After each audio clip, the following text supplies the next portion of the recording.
कम से कम प्रशांत किशोर की पदयात्रा ने बिहार के नेताओं को रोड पर तो उतारा। जन स्वराज का डर है, सारे नेता पैदल पैदल घूमेंगे। नीतीश और मोदी वाले लोग जैसे लालू का डर दिखाकर वोट लेते थे, वैसे राहुल गांधी और तेजस्वी यादव जैसे लोग भाजपा का डर दिखाकर वोट लेते थे। आप यहाँ पर आए हैं, आप भी पत्रकार हैं, यहाँ के नागरिक हैं, आप देखिए कि बिहार बदलाव की सभा में लोगों का अच्छा उत्साह है।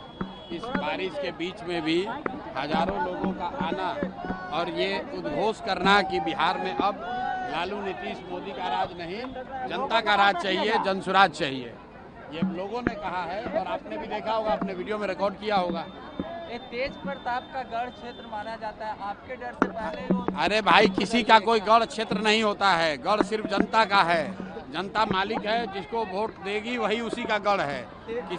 किसी ये कोई राजवाड़ा थोड़ी ना है कि ये तेज प्रताप जी का गढ़ है कि प्रशांत किशोर का गढ़ है।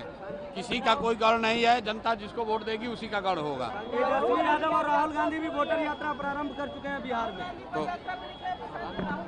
अच्छी बात है।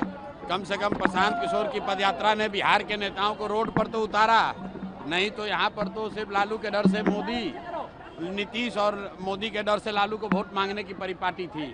ये जन स्वराज का डर है कि 20 साल से जो 400 का पेंशन था वो बढ़कर 1100 हो गया, जो रसोईया का सैलरी डबल हो गया, आशा वर्कर्स का मानदेय बढ़ गया, बिजली का आपका 125 यूनिट फ्री हो गया।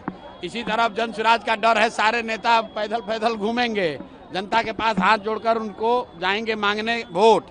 नहीं तो अभी तक तो ये कहता था कि जाएगा कहाँ, लालू के डर से हमको वोट देवे करेगा।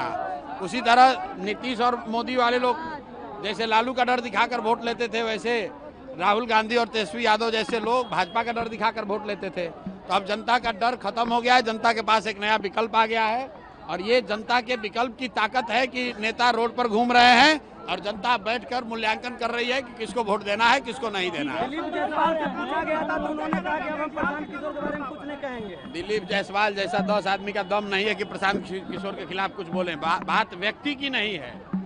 जो कुकर्म करेगा, चोरी करेगा, जो आदमी बिहार को लूटेगा, उसको डर होगा ही, क्योंकि उनको मालूम है कि जन स्वराज की व्यवस्था बनेगी। तो बिहार में जो सबसे भ्रष्ट नेता और अफसर हैं, बड़े नेता और बड़े अफसर, इनको सलाखों के पीछे डाला जाएगा और इनके आने वाली पीढ़ी से लूटे हुए पैसे को वसूला जाएगा। जीवेश कुमार कह रहे हैं कि हम नोटिस भेजेंगे और हम नकली दवाई नहीं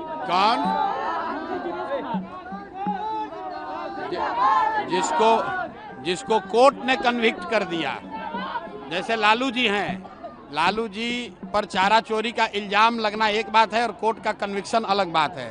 कोर्ट ने, न्यायालय ने यह बता दिया कि आपने इसमें आपकी गलती पाई गई। उसी तरह जीवेश मिश्रा के लिए राजस्थान के कोर्ट ने यह कह दिया कि ये जाली दवा बनाते थे, जाली दवा बनाने का इल्जाम इन पर साबित हुआ है। अब प्रशांत किशोर को उस पर कुछ कहने की जरूरत नहीं है।